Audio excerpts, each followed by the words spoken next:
ሰላም ውድና የተከበራችሁ የቻናል ቤተሰቦች እንዴት ናቸው? እኔ ደህና ነኝ፣ እግዚአብሔር ይመስገን። ዛሬም በሌላ ቪዲዮ ተመልሼ መጥቻለሁ። እንግዲህ መጀመሪያ ላይ እንደሰማችሁት ነው ማለት ነው። ወንድማችን ኤፊሾ በጣም ሰሞኑን ኢማም ላይ ነበረ፣ ታሞ ነበረ፣ ሐኪም ቤት ገብቶ ነበረ ማለት ነው። እና እኔ ራሱ በጣም ነው የተጎዳሁት በወንድሜ ኢማም ማለት ነው። እና እንደዚህ በመሆኑ በጣም ነው የሚያሳዝነው ማለት ነው። እና ሐኪም ቤት ገብቶ ነበረ። እኔ ዶክተር ቀጥሬለት ነበረ ማለት ነው እና እንድታከም ብዬ። ነገር ግን ያው የታመመው ህመም በሽታ ሳይሆን ፍቅር ነው እና ያው ያ ህመሙን ውስጡ ያለውን እሷን እንዳያስታውሳት ብዙ ነገሮችን ጥሬ ነበር፣ አድርጌም ነበረ፣ ዶክተርም ቀጥሬለት ነበረ። ነገር ግን ያው ዶክተሩም ውስጡ ያለውን ነገር እሷን እንዳያስብ ማድረግ አልቻለም ማለት ነው እና በጣም ከባድ ነው ይሄ ማለት ይሄ ፍቅር ጉዳይ። እኔ እንጃ በጣም ከባድ ነው። ያው አፍቅራችሁ የምታውቁት ታውቃላችሁ። እኔ ወንድሜ እንደዛ ሲሆንብኝ በጣም አዝኜ ነበረ ማለት ነው እና ለህይወቱ ራሱ በጣም ፈርቼለት ነበረ። ነገር ግን ያው ምንም አክል ቢጎዳም በህይወት አለው፣ ምንም አልሆነም። እንግዲህ በህይወቱ አለም ማለት ነው እና ቢከሳም ቢጠቆርም ምንም ማለት አይደለም፣ አንድ ቀን ሊድን ይችላል። እና እኔ ራሱ በጣም ነው የተጎዳሁት። ምን ይደረግ ብላችሁ ነው። እና የዘንድሮ ሰዎች ደግሞ ማለት ነው የተያዘውን ሰው ነው እንጂ እንደዚህ ስንግልን አናይም ብለዋል። እና ለምን እንደሆነ አላውቅም፣ ግን ወንድሜ አንድ ቀንም እንደዚህ ይሆናል ብዬ አስቤ አላውቅም። ይሄ ሁሉ ጉዳት ይደርስበታል ብዬም አስቤ አላውቅም። የተያዘች ሴትም ወይም ደግሞ ፍቅረኛ ባለትዳር ያላት ሴት ባለትዳር የሆነችን ሴት ያፈቅራታል ብዬ አንድን ቀን በፍጹም አስቤ አላውቅም። ግን አፍቅረዋል። ምንም ለሱ የሚሆን መድኃኒትም ጠፋ ማለት ነው። ብዙ ሐኪም ቤትም ወስጄው ነበረ። እንዲሁም ደግሞ ዶክተርን ብዙ የተለያየ ዶክተርን ቀጥሬለት ነበረ ማለት ነው እና ለወንድሜ ኤፊሾ ያው ምን ይደረግ ብላችሁ ነው። በጣም ከባድ ነው ዘንድሮ። በጣም መዛዝኖ ነበረ። ምግብ አይበላም ነበረ፣ ውሃ አይጠጣም ነበረ፣ ምንም ነገር ማለት ነው እና ሁሌ ስለሷ ነው የሚያስበው። እንቅልፍ የለውም ነበረ። ከሚዲያም ጠፍቶ ነበረ ማለት ነው እና ትናንትና እኔ የተመለሰው እሱ ራሱ እኔ ነኝ በግድ ወደ ሚዲያም እንዲመጣ ያደረግኩት። ምክንያቱም የቤተሰቦቹም የቻናሉ ቤተሰቦቹም ያው የተለያየ ሀሳብ ከሰጡት ከህመሙ ያገግማል ብዬ ወይም ደግሞ የእሷን ነገር እንድረሳ ብዬ በሚዲያም እንዲወጣ አድርጌያለሁ ወንድሜ ማለት ነው። ይገርማችኋል፣ እኔ ራሱ በጣም ነው እየተሰማኝ። ምክንያቱም በዚህ ደረጃ እሱም እንደዚህ ይሆናል ብዬ ጠብቄውም አላውቅም ማለት ነው እና መቼም ምንም ማድረግ አይቻልም። እኔ ራሱ በጣም ነው የተሰማኝ፣ በጣም ማለት ነው እና አሁን ራሱ ጥሩ ሁኔታ ላይ አይደለም ወንድሜ ያለው። ነገር ግን ያው አሁን ወደ ስራም እየወጣ ነው። እንደ በፊቱ ባይሆንም ውስጡ ተጎድተዋል፣ በጣም አዝነዋል፣ በጣም ተከፍቷል ማለት ነው። ማለት የተያዘች ሴት ባትሆን ኖሮ እንደምንም ብዬ እኔ ለሱ የሱ የማድረግ አደርጋለሁ ብዬ አስቤ ነበረ። ነገር ግን አብርሽም ወንድሜ ነው፣ እሱም ወንድሜ ነው፣ ምንም ማድረግ አልችልም ማለት ነው እና ሩታ ደግሞ ለአብርሽ ነው የምትገባው ይላል አንድ ሰው ማለት ነው እና ያው መቼም የተያዘች ሴት ነች እና ምንም ማድረግ አይቻልም።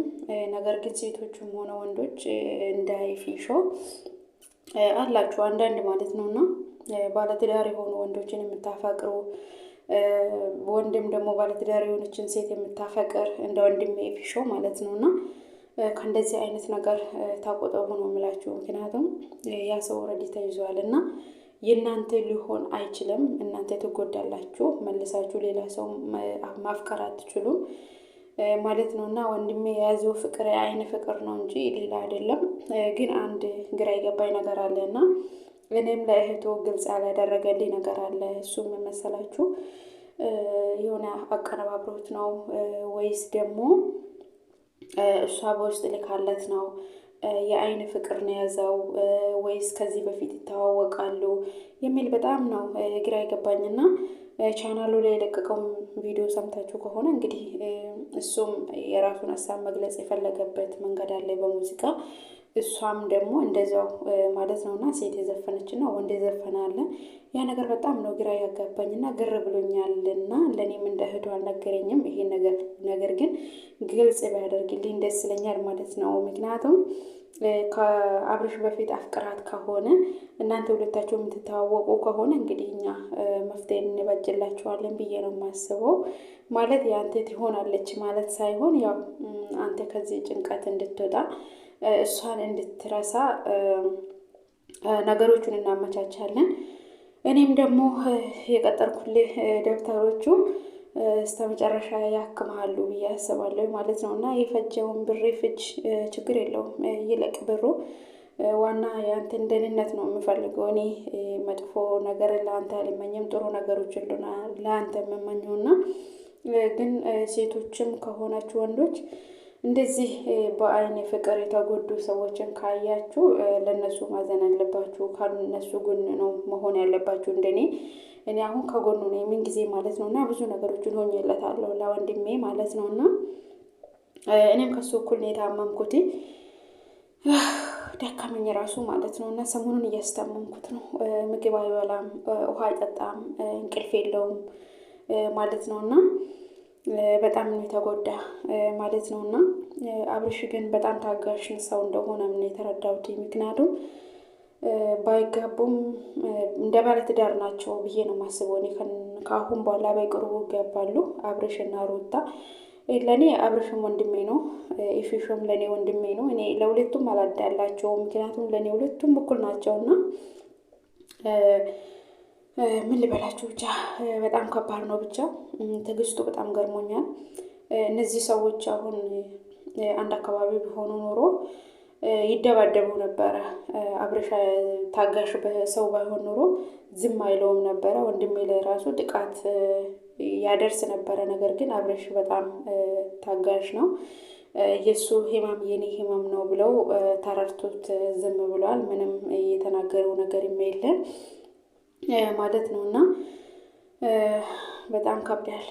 እኔ በጣም ነው ያዘንኩኝ ማለት ነው። እና በቃ ማለት ወንዶችም ሆነ ሴቶች ሲንግል አይወድም። በቃ የተያዘውን ነገር ነው የምወዱት። እና እኔ ምን ማድረግ አለብኝ ከአሁን በኋላ ለወንድሜ እንዴት ከዚህ ችግር መውጣት አለበት የሚለው ራሱ በጣም እኔ ግራ ገብቶኛል። እና ዶክተር ራሱ አያውቅም ስለዚህ ጉዳይ። እና እኔ የሩታ ፍቅር ከውስጡ ነቅሎ ዶክተሩ እንዲያወጣ ነበረ ዶክተሩን የቀጠርኩለት። ነገር ግን እንደማይቻል ነው የተነገረው ማለት ነው። እና እሱም እንደተናገረው ያ ነገር በጣም ከባድ ነው። እንግዲህ ፍቅር ነው። ወንድሜ በእንደዚህ ሁኔታ ነው የምቀጥለው ወይስ እሷን እረሳታል ከሆን በኋላ የሚለው ነገር ራሱ በጣም አሳስቦኛል። ለማንኛውም ለዚህ ቻናል አዲስ የሆናችሁ ሰብስክራይብ አድርጉኝ።